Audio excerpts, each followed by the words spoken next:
steps here? No, probably not. Yeah.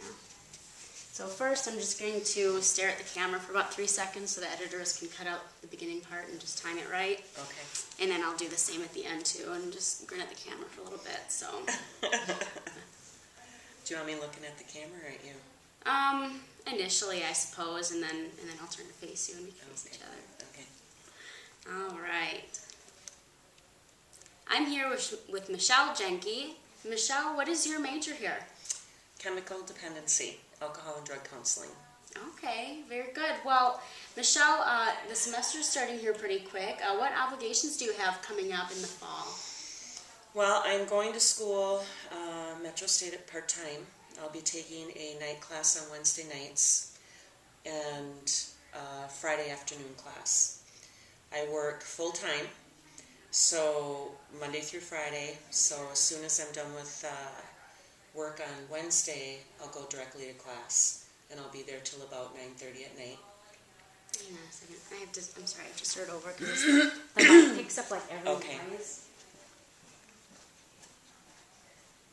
Sorry, Michelle. That's all right. I learned that last time when I interviewed Fred Huns for something else, but I tested out the camera and it picked up all the crickets chirping outside, so I can't do any outdoor interviews. Okay. So, hi, I'm here with Michelle Jahnke. And Michelle, what is your major at Metro State? Alcohol and drug counseling.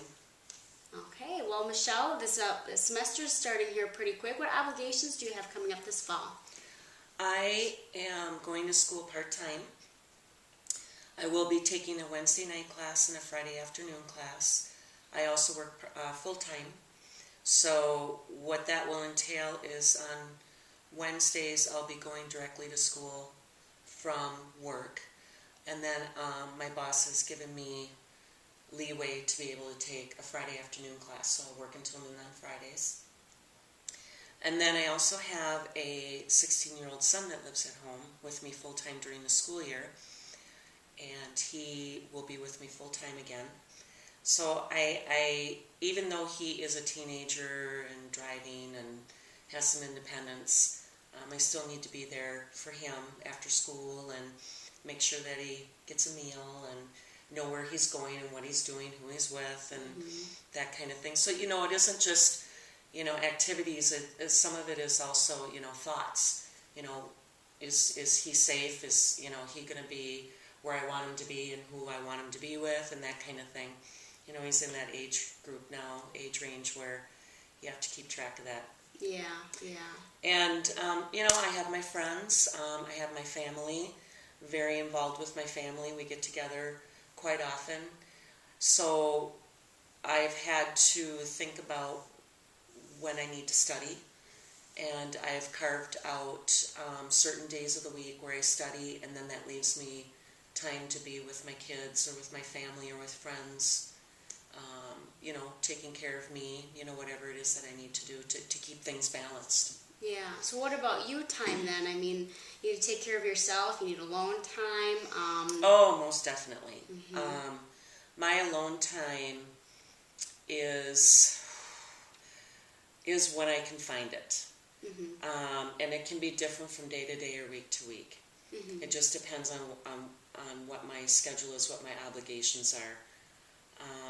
But I don't have a lot of challenge with that because my kids are very supportive of me going back to school. In fact, my 19-year-old daughter, you know, has teased me all summer.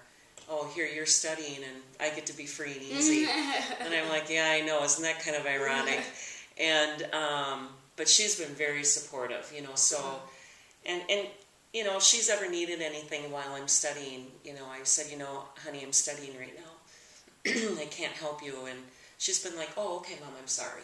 You know, so if I've needed to go out and, you know, I need you to go do this for me because I really need to take some time.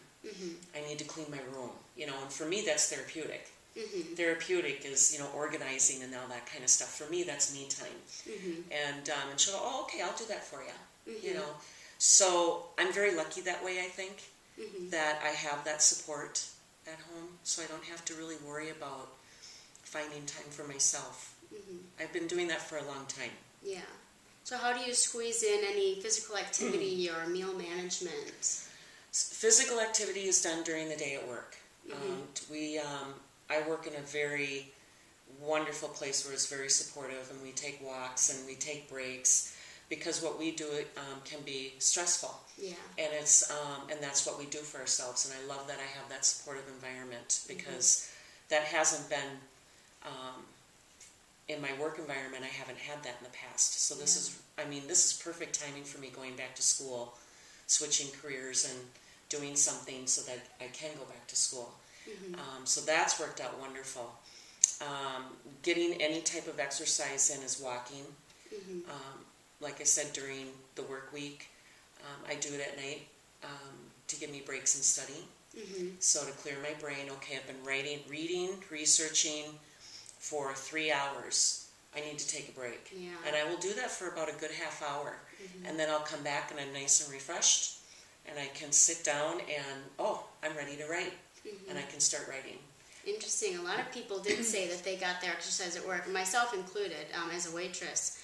And it's interesting that you get that during your study hour too. That's something new, that I haven't heard yet. I have to do that, and that's just for me personally. Yeah. I find that if I spend too long of a period entrenched in something that I'm reading, researching, and writing, I lose focus, and I don't know.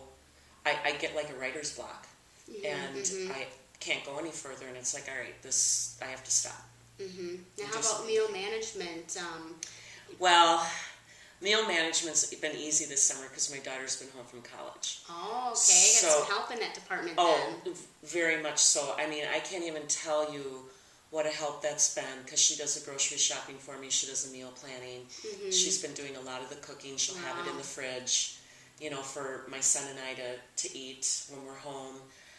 So that's going to change in the fall. And so I'm going to have to add that into my schedule. So I'm going to have to really think about that and how I'm going to fit that in. Okay. So I really can't tell you how that's going to go. It's gonna be a challenge. Yeah, but that's great that you achieved not only understanding in your house about, this is my study time, school is important, and I'm sorry if I don't have as much time with you, but not only did you do that, you got assistance too. So you must be, coping well and communicating well. I think so. And I guess I'm just really lucky. My kids are at an age where that they understand. Yeah. And maybe that's just the kind of relationship we have. Yeah. And that's good. I guess I never gave it any thought until you asked me about it. Yeah. So I'm lucky. Yeah. But communication is key too. I mean, your relationship is important, but with strong communication about your needs and recognizing theirs as well is important too. Yes. Well, thanks a lot, Michelle, and maybe we'll see you around campus sometime. All right. Thank you so much, Gina.